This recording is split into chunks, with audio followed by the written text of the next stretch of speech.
Hey, Carrie here.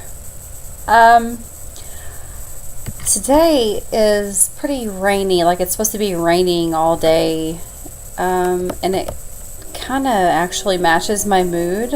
Um, like I've been really cranky and really depressed, and it's like I don't know, like for so long, like I've kind of relied on my crutches, my addictions um, to numb myself, like, and I still, it's hard to kind of like identify why I'm feeling what I'm feeling. Like, it's just kind of like I'm raw, like, I'm on the last stretch of my emotional clearing, and I'm down to like just a handful of issues. One in particular I'm going over right now, or I started yesterday, has to do with a childhood friend of mine. And like, I mean, we got back in we lost contact for several years, and then we got back in contact with each other in 2007. And some things happened. I was an alcoholic back then. I was really starting to drink a lot back then, around that time. And I saw her again, I mean, at a couple of parties back in like 2012. I think I saw her, and I mean, I was really drunk, and I was like saying things in front of her kids that were inappropriate. And I wasn't really, like, I was in so much in my own world, like I wasn't able to see myself from other people's eyes. I mean, and this is a girl that I grew up with, we were like best friends. And the last time I saw her was in 2013, or it might have been early 2014, after my last bad relationship. And I remember I had a black eye when I went and saw her, and I was lying to her about it. And then, and that was the last time I saw her.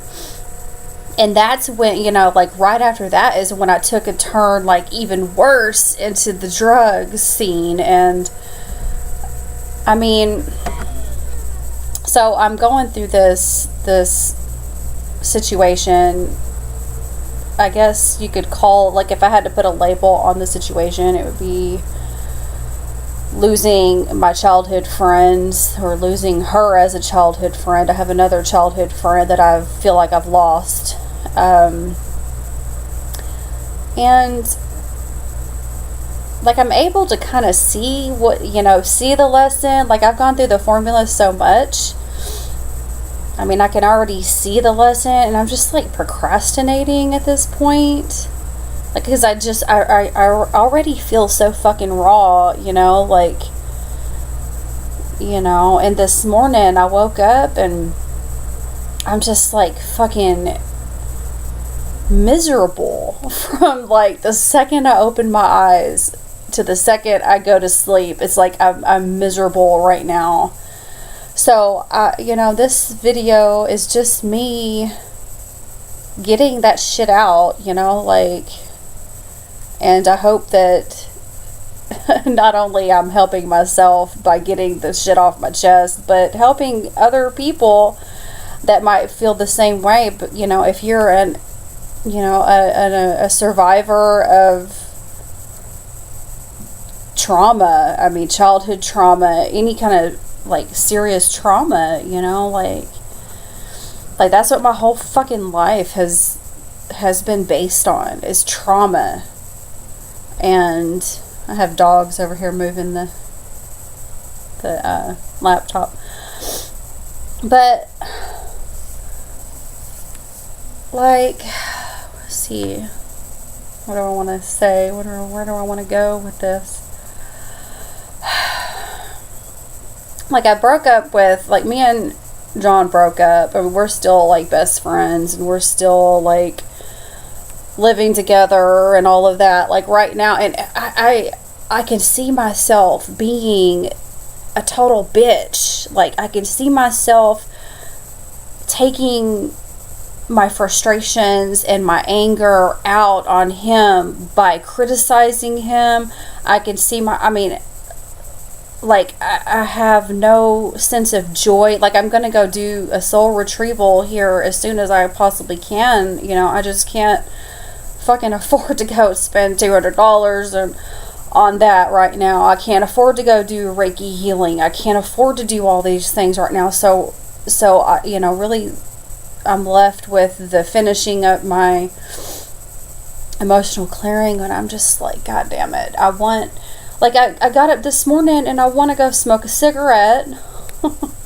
You know, like, I dreamt about drinking beer and smoking, and it's like, these are parts of my life, like, that I've got to say goodbye to. Like, those chapters are over. You know, I can't escape like I used to anymore. And, you know, the last few days that I was smoking, I started to really recognize the pattern of waking up in the morning, or, you know, feeling tense in some way, and going out and smoking a cigarette, and I literally felt a buzz from the cigarette. Like I could tell my body was like chemical changes in my body, in my brain. I could tell, like, it really was just me reaching for a crutch. So what crutches do I still have? I have food, and I've been eating like a motherfucker. Like, if you go and you look at my videos from last year about this time, I was getting pretty thin. I mean, I was down to like, I mean, I'm really tall. I'm like 5'10", okay? So I was down to like 145 pounds, which is about, you know, I guess my ideal weight for me, I think, would be 140. I was almost there. And then I started eating meat again, and I started eating dairy again. And it's jumped up, you know. It was up to, a few months ago, it was up to 160, about 160. And now it just keeps going up and up, and I have a lot of pressure I'm putting myself under, and I feel isolated, you know, like I just feel alone in this battle. Like, my best friends that I grew up with, they want nothing to do with me. They're on my Facebook. I mean, I could go and delete them off my Facebook and never talk to them again, and I feel like they wouldn't give a fuck.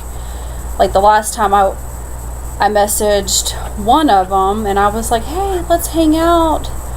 You know, like, I'd like to see you. I haven't seen her in 8 years. She got married. I wasn't invited to the wedding, you know, and it's like, I mean, this shit hurts. You know, she read my message on Facebook and completely ignored it. Didn't respond at all. You know, and I used the formula on that situation, and I wrote a letter to her soul, and all of these things. And so basically I've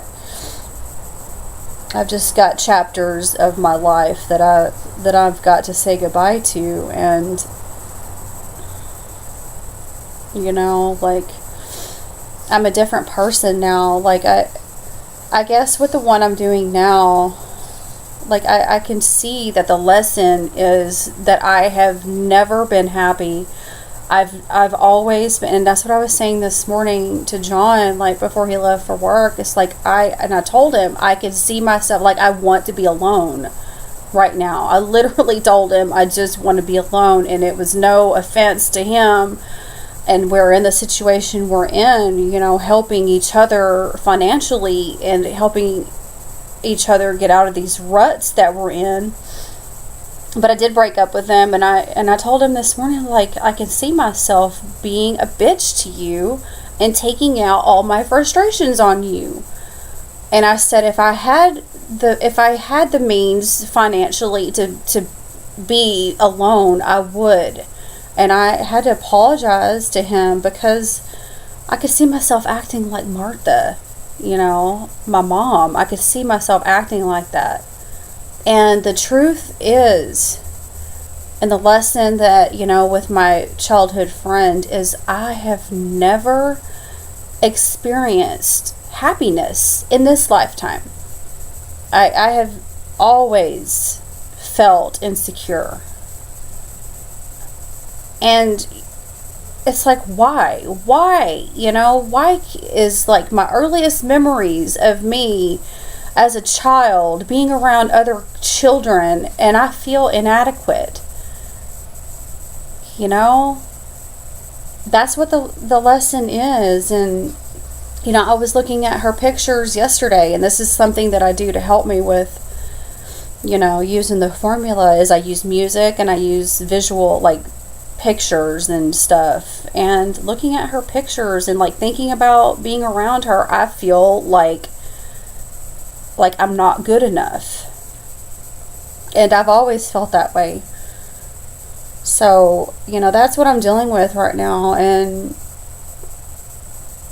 the abuse, a lot of the abuse, I feel like I blocked, just completely blocked it out. Like I don't remember a lot. But what I do remember is really bad. And, even some of the good memories that I have, I feel like they're just, like, made up in my head. Like, I just fantasized that these good memories are there, and really in reality they are bad memories. Like the one where my dad is laying down in the bed with me and doing, like, rubbing on my arm. I feel like, for a long time I thought, okay, that's a good memory of him. But in light of recent events, and I, especially after I do this soul retrieval, and I'm reading this book right now, about soul retrieval, the memories are going to start coming back, and I really still at this point am hoping, like, I still have a tiny shred of hope that this man did not do something to me as a child, but I will start to remember after I do this the soul retrieval.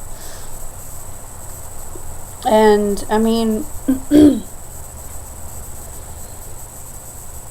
and I want a cigarette, like, really bad, like right now, like I do, but I'm at that point where, like, one more cigarette could shoot me off onto a timeline where I'm bedridden,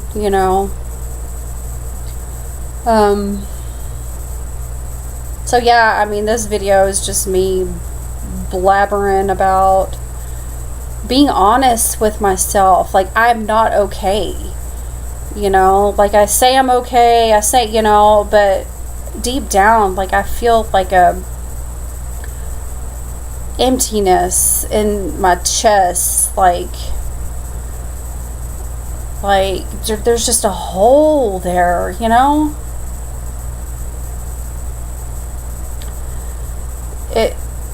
and I'm trying my best to fill it, with food now.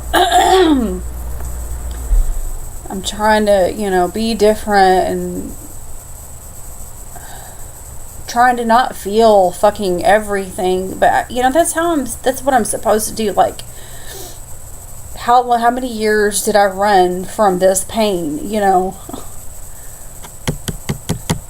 and that's what I guess I probably shouldn't tap on the laptop while I'm making a video. But so yeah, I'm not okay.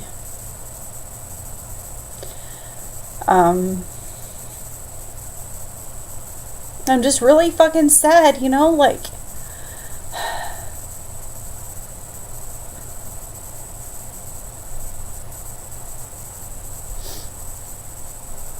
So after I get done with this formula issue with my friend, you know, I'm left with the question of, okay, do I actually send her a message and apologize for being so dramatic and saying weird things in front of her kids, and you know, or do I just, I mean, I probably won't, because what good would it fucking do? I mean, she actually subscribed to my channel at the very beginning, and then I guess she saw something, or I said something that she didn't like. I mean,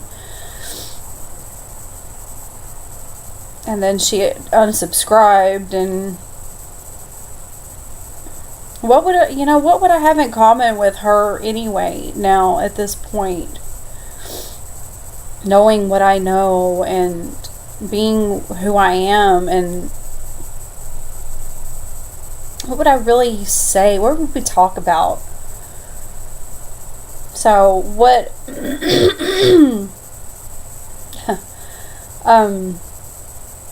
so I probably just let it go, and you know, just move on and find new friends that don't think I'm fucking batshit crazy. And you know, like there's a meeting excuse me, there's a meeting in this town, which is a very dark town, by the way. Very dark, very religious town, very old. You could just feel the darkness. I mean, it's like, I don't really know how else to describe it. And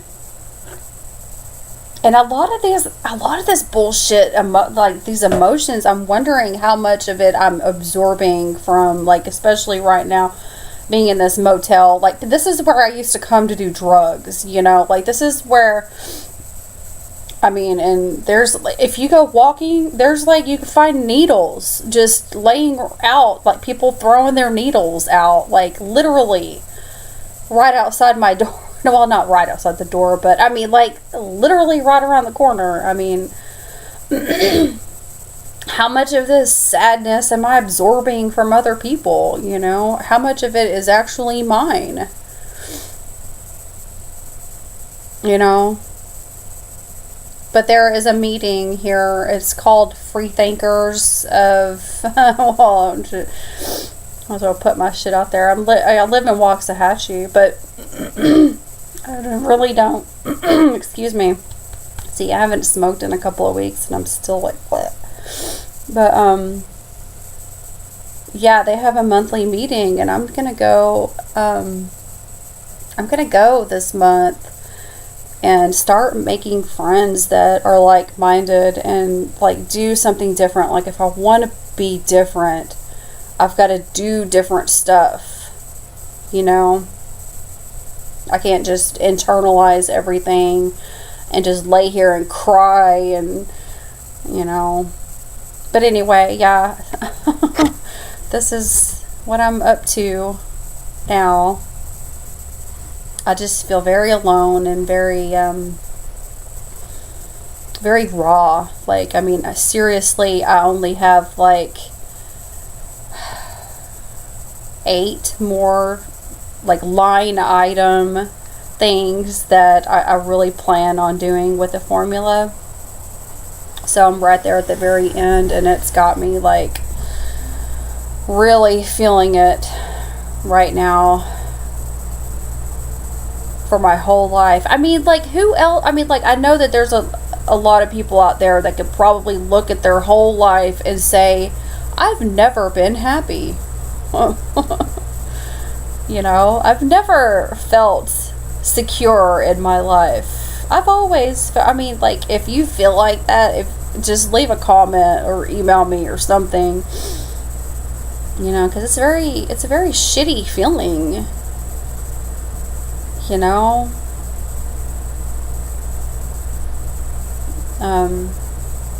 Very shitty. So anyway, I'm gonna go. I really don't think there was anything else I wanted to say right now. I just wanted to share my thoughts on this very rainy day. I think I might actually just kind of lay here and watch the rain for a while. Try to stay off of the computer. There's a lot of negativity going around, and it's like, Jesus, I've got enough of that to deal with without, all the drama going on in the world. So, which is that part of the reason I feel like I'm feeling so intense, like all of these emotions, is because like how much of this is from the unhealed emotions of the mass consciousness. Somebody's got to carry the weight of the world, and there's a few of us that are sent here to do it. We're called starseeds, walk-ins or whatever. I mean, but that's what we're here to do. And God, but man, it's like very intense.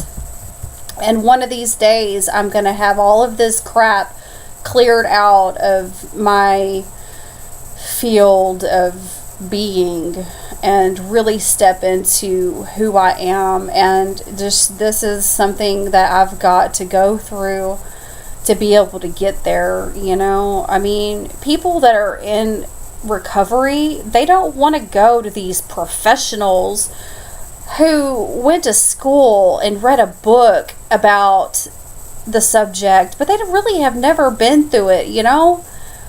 Like, I don't want to hear some bullshit medical professional tell me what I'm feeling and what I should be feeling.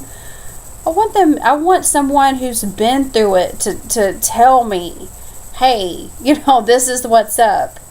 Don't read your book and then come point your finger at me like you know what the hell you're talking about. I mean, that's really how I feel.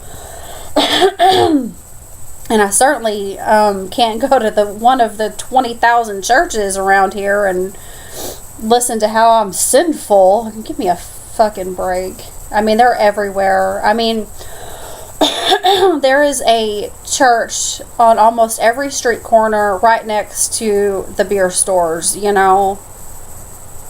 It's ridiculous. And then this is like one of the most drug addicted places that you can be. I mean, think about that for a second. Telling people that they're sinful, it really serves its purpose. It's insidious, it's sick, but people are still very, very caught up in that archaic I keep clearing my throat, so I'm gonna go, but it's very archaic. This town, it really is twisted, and I'm gonna get out of this town. I mean, just watch. It might take me, just watch. Give me 5 years. I'm gonna have an RV, and I'm gonna have a truck, and I'm gonna bolt. So I'm gonna probably leave Texas. Anyway, so that's pretty much it. If y'all have any comments or anything, just let me know. Talk to you later. Bye.